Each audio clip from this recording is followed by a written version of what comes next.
Hello, Sir Jomar. Kumusta po? Redman Toys Raymond here. So, ito sir, unboxing and testing tayo sir ng unit na order nyo. The WE Glock 17 Gen 5 Airsoft Gas Blowback Pistol. Okay. So, ayan sir. Download nyo na lang yung manual sa website ni WE. Okay, so this is the unit.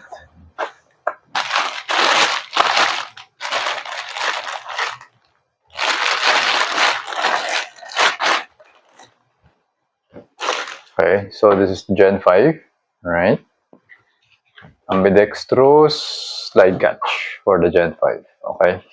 So, ito yung magazine, okay? Ito yung dalawang backstrap, and the pin for the backstrap, okay? Ayan. So, for the unit, always remember to keep your trigger finger out until the time that you're going to pull the trigger, okay? Alright, and always keep the muzzle pointed at the safe direction. Okay? So, for the magazine, medyo check lang natin kung maikpit yung screw. Okay, maikpit. And the valve. Okay naman. Alright. So, balik na natin. Lagyan natin ng gas. Okay. Then, lagyan natin ng bala.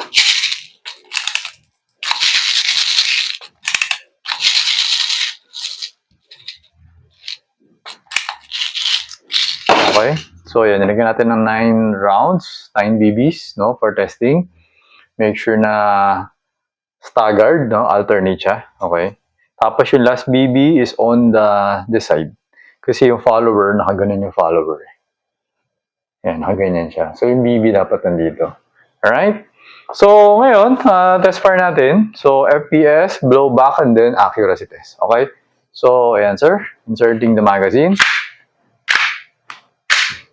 Okay, so for the chrono, ito yung chronograph natin, 00. Okay. Firing. Teka lang. Takas. 357.6. Takas talaga pagka bago. Ang unang putok, lakas sobra. 352.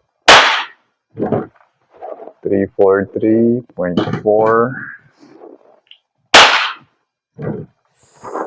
341.8. Okay? So ngayon, meron akong 5 rounds, no? Meron isa sa chamber, 4 nasa magazine. Okay, so the target box is 2.3 meters away and the target size na target natin ngayon is 4 cm. Okay, niliitan ko na. Dati kasi 2 inches eh. Ngayon, 4 cm na lang. Okay, para mas marami ako malagay na bilog sa box. Okay, so for this unit of yours, ang gagamitin ko is the bilog. That is second row, no? Second row from the top. And then first column or the first one on the right. Okay, so sa pinakanan siya, tapos second from the top. Okay, so ito, firing.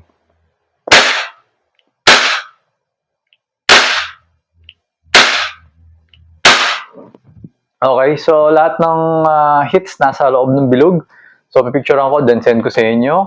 And then, ayan, nakita nyo naman, nag-open yung slide kasi wala nang bala yung magazine. Okay, so, to release, pull back, release, then hammer down.